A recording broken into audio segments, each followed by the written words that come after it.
చెప్పండి మా అమ్మ, మీ కష్టాలు ఏంటో. అమ్మ, మా పరిస్థితి ఏమి బాగాలేదు. ఇద్దరు చాలా ఆపదల్లో ఉన్నాం, బాధలో ఉన్నామమ్మా. మమ్మల్ని అక్కడికి జాయిన్ చేసుకోవడానికి అవకాశం ఉంటుందా అని మీరు చెప్పాలమ్మా. అది మా బాధ అంతాను. చెప్పు అమ్మా, మాకు ఎవరు లేరు, ఆధారం లేదమ్మా. ఇద్దరం కూడా మా పనులు మేము చేసుకోలేకపోతున్నాం. అక్కడికి తీసుకెళ్ళిపోయారంటే తొందరగా రమ్మంటే మీ ఆజ్ఞ అయితే వస్తామమ్మా. వచ్చేసి అక్కడ ఉండిపోదామని మా బాధ. ఎక్కడ ఉంటున్నారమ్మా మీరు ఇప్పుడు? కసింకోటలో ఉన్నామమ్మా, విశాఖపట్నం జిల్లా, అనకాపల్లి జిల్లా. ఇప్పుడు అనకాపల్లి దగ్గర.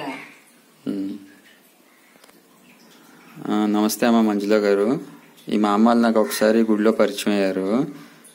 వీళ్ళకి ఎవరు లేరనమాట. 4 పిల్లలు ఉంటే అందరూ చనిపోయారు. మా అమ్మగారికి 74 సంవత్సరాలు, తాతగారికి 79 సంవత్సరాలు. వీళ్ళకి ఏదో పెన్షన్ వస్తుంది, అలా 3000 అలాగా మాత్రం వస్తాయి చేతికి, దాంతోనే గడుస్తుంది. విషయం ఏంటంటే వీళ్ళు ఇప్పుడు ఇంట్లో ఓపిక లేదు, చూసేవాళ్ళు ఎవరు లేరు, మనవాళ్ళు లాంటి వాళ్ళు, పెద్దవాళ్ళు ఎవరు లేరు, కొడుకు వయసులో ఉన్నవాళ్ళు. వాళ్ళకి ఏదైనా మీ వీడియో చూసారంటే, నేను చూశాను, మీకు వాట్సాప్లో కూడా పింక్ చేశాను.